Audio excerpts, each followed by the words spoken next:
IIT Madras ने पहले मुझसे काफ़ी देर तक लिखवाया और फिर लिया मेरा इंटरव्यू। और ये दोनों ही चीज़ मेरे लिए काफ़ी स्पेशल थी क्योंकि ये थी मेरी सीज़न की अब तक का सबसे best experience. Hello everyone, my name is Jatin Chandolia and today I'm going to share my IIT Madras interview experience। तो अगर मैं बात करूं वेन्यू की तो ये हमारा हुआ था नोएडा सेंटर पे, जयपुरिया इन यूनिवर्सिटी समथिंग, वहाँ पे इन्होंने अरेंज किया था। मेरा आफ्टरनून का स्लॉट था और मुझे मिडवे पता चला कि यहाँ पे जीडी नहीं होने वाला है। यहाँ पे ये रिफ्लेक्टिव राइटिंग करके कुछ लेते हैं जो कि बेसिकली आपका रिटन एबिलिटी टेस्ट होता है। उसके बारे में मैंने पढ़ना स्टार्ट किया तो ये 2 मिनट का आपको सोचने को टाइम होता है जो वो टॉपिक देते हैं, एंड देन 20 मिनट मिलते हैं आपको उसे अच्छे से लिखने में। 300 वर्ड्स की वर्ड लिमिट होती है और उसके बाद जो होता है आपका पर्सनल इंटरव्यू। अब मैं उस पे मतलब जो वेन्यू है वहाँ पहुँचता हूँ, देखता हूँ सभी मतलब लोग बैठे हुए हैं। इस बार ज़्यादा बंदे नहीं थे जैसा रुड़की में हुआ था, लगभग 150 या 120 बंदे थे। इसमें लगभग मुश्किल से 50-60 बंदे होंगे। तो उन्होंने मतलब ज़्यादा देर नहीं लगाई और जभी के जभी हमें भेज दिया ये रिटन एबिलिटी टेस्ट के लिए। सो जो मेरा टॉपिक था वो था online grocery stores in urbanization areas and how they are killing the kirana stores, and should government take a strict action on this and how it will affect the grocery market, मतलब all over ecosystem को कैसे effect करेगी। अच्छा लंबा खासा topic था, इसमें सोचने के लिए 2 मिनट मिले और जितना हो सकता था मैंने लिखा।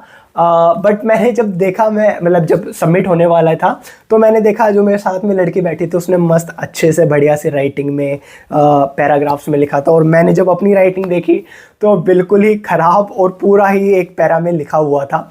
तो ये एक बड़ा मेरे से बड़ा फ्लो हुआ कि मुझे भी एक अच्छी राइटिंग में थोड़े थोड़े मतलब पैरा में लिखना था। बट जो भी था मैंने अच्छे से लिखा अपनी तरफ से, जो एक्सप्लेन कर सकता था क्या सिचुएशन है, क्या क्या इम्प्लीकेशंस हैं और क्या स्टेप्स हो सकते हैं ये चीज़ करने के, ये सब मैं लिखता हूँ। उसके बाद हमें भेजा जाता है वापस से वेटिंग एरिया में, एंड देन हमें बुलाया जाता है 1 by 1 हमारे पर्सनल इंटरव्यू के लिए।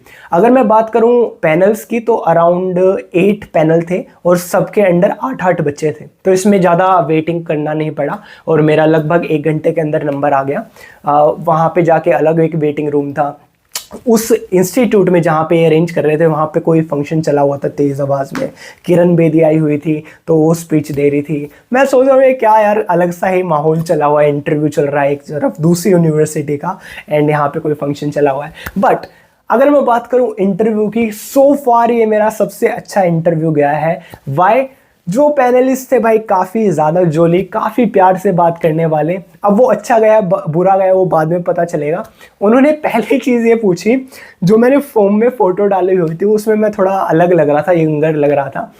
तो उन्होंने पूछा कि ये फ़ोटो और जो यहाँ बैठा है वो सेम ही है ना? तो मैंने कहा हाँ जी सर। बोला कितनी पुरानी फ़ोटो डाल दी तूने ये? मैंने कहा ये कैट का रजिस्ट्रेशन फॉर्म आया था उससे 2 महीने पहले की फ़ोटो है। तो उन्होंने कहा but still you are not matching with this photograph. मैंने एक्सप्लेन किया सर इसमें मैं क्लीन शेव हूँ, इसमें हेयर स्टाइल अलग है। उन्होंने फिर से बोला अच्छा, उन्होंने फॉर्म मेरे सामने रख दिया कि डिफरेंस बताओ इसमें जो दिख रहा है और जो हमें यहाँ पे दिख रहा है। तो मैंने बताया ये फ़ोटो में मैं काफ़ी ज़्यादा सीरियस दिख रहा हूँ, मतलब पता नहीं है क्या करना है जीवन में क्या नहीं। यहाँ पे मैं थोड़ा हंस रहा हूँ और थोड़ा फॉर्मल अटायर में हूँ और मे बी हेयर स्टाइल भी थोड़ा सा अलग है। तो उन्होंने पूछा अच्छा अगर तुमसे मैं पूछूं कि हमें ये वाला बंदा सिलेक्ट करना चाहिए या जो हमारे सामने बैठा है ये वाला करना चाहिए?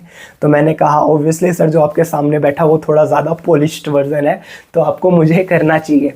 और थोड़े बहुत उन्होंने एकेडमिक्स, हाँ ये पूछा कि वर्क एक्स से रिलेटेड पूछा आपकी क्या क्या लर्निंग्स रही। तो मैंने बताया जो भी लर्निंग्स थी वो 2 मेन लर्निंग्स मैंने बताई। एंड स्टॉक मार्केट से रिलेटेड उन्होंने हल्का फुल्का पूछा, वो मैंने बताया। एक उन्होंने मैथ का क्वेश्चन पूछा। इंटरेस्टिंगली उन्होंने मेरे से पूछा सब्जेक्ट कौन सा पसंद था आपको ग्रेजुएशन के टाइम पे। मैंने बोला केमिस्ट्री।